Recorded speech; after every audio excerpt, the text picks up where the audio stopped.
Good morning, guys. It's Veer, your tackle junkie here today, and we're on day 2 of lockdown in South Africa. Today we're going to be talking and showing the guys how to lubricate the external movable parts of the spinning reels, and without actually taking the reel apart. And it's a basic 4-step method, and please note that obviously depending on the reel that you're actually going to be servicing or maintaining, it might differ slightly. Also note that with regards to a reel, from time to time you have to or you need to service them internally as well. So today I'm going to be servicing the Epixor LS model, and look, there's various greases and reel oils out there in the market, and in my humble opinion, the Cal's grease and the Corrosion X is my go-to. If you research this properly, I think these are the best in the world. And yeah, a little goes a long way with these, so use them sparingly. So yeah, back to the service. It's a 4-step method or way of servicing your reel externally, and it's as simple, guys. It's very, very simple. Look, step 1 is with regards to spinning reel handles, the handle assembly. Now, the reason why we would like to, or we do service this or oil this, is because most of them, not all, do have an internal bearing in the handle knob. And the easiest way to do this is you grab your Corrosion X oil and between the handle and the handle knob, a drop or two, ever so gently, and you slowly rotate the handle. Put another drop on the other end. By rotating this and holding the reel in this angle, you're working the oil into the shafting.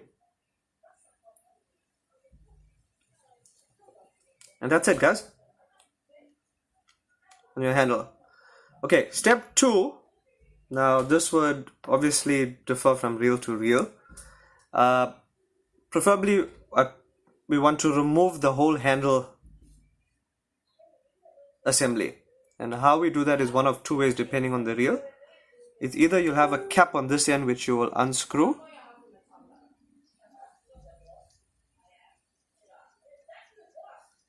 till it's totally out,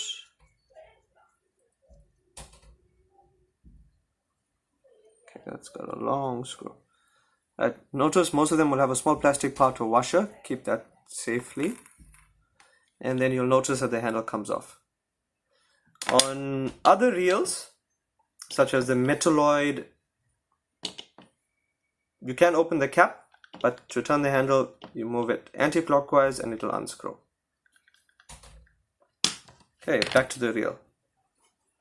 The reason why I wanted, or we do remove the handle and the cap, is so that we can gain access to both ends of the bearings, and in between the gear and the body, add a couple drops and slowly rotate the motor. So I'm going to show you how to do that. If you notice carefully here, between the body and the gearing, 2 drops, and rotate the balam or the rotor. And you'll notice as you do that, the oil will start seeping into the reel. Once the oil's gone in and you're confident that oil's not going to leak out, you can do the other end. 2 drops, rotate the bail arm or spin the rotor. And that's it, guys, with regards to step 2. Okay, you can put this back in. Guys do generally add some grease on the shafting, but this looks quite well lubricated. And you'll screw that on. Okay. Once that's done, we're gonna get a little bit more intricate here and talk to you about the movable parts on your bail arm. So one will require a tool or two, depending on the model or the reel used or being serviced. Now, where the bail arm joins the bail arm assembly, there is a screw on one end, a roller and a bearing inside. Now we don't want to completely open this, we just want to loosen this screw here ever so slightly so that we can get a gap in between the roller and the assembly. So with a screwdriver or Allen key or whichever model you're going to be using to open this, you'll open this slightly, gain access slightly, ever so slightly here between your roller. Take your corrosion X, plus minus 1 to 2 drops, maybe 3, and close that off, and take a piece of line, run it through your roller and just pull up and down, or take your line from your reel and just pull that off. Now the reason why we do this is because this area on your reel is noted, or a common area for getting rusted inside, because of the internal bearing and the amount of pressure that's been put on this, especially when you're fighting your larger fish and what have you. Yeah, and that's it on your bail arm on the assembly side. You can also, on step 4, ever so slightly open this on the opposite end, the screw, and add a couple drops holding your reel in this manner.